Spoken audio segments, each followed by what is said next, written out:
This is so weird. This is such a weird truck, dude. It's just set up a lot differently than everything else is. It's old school style.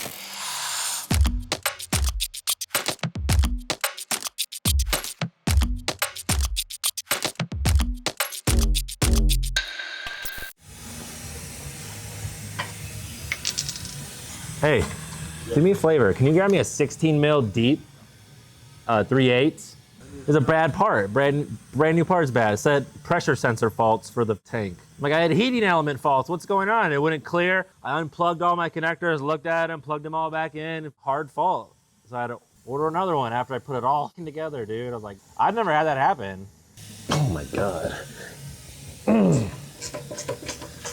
No, it's on in the back lot. It's poked out pretty far. Instead of like fixed like studs and stuff, it's all like nut and bolt. Cause all the new stuff is, everything's like everything's, I don't know, counter held for you, if you will. I'm trying to keep my headlight on, not get my head all dirty.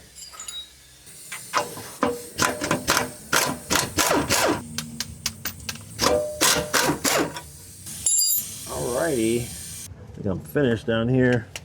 I'm pulling out the transmission with the engine. That's honestly the best way to do it in these. So I took off all the linkages and the shift cables and the mount bolts. Disconnected the drive shaft.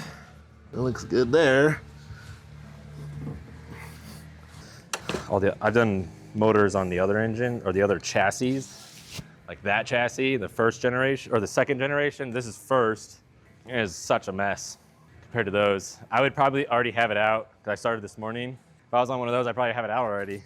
This has got a lot going on.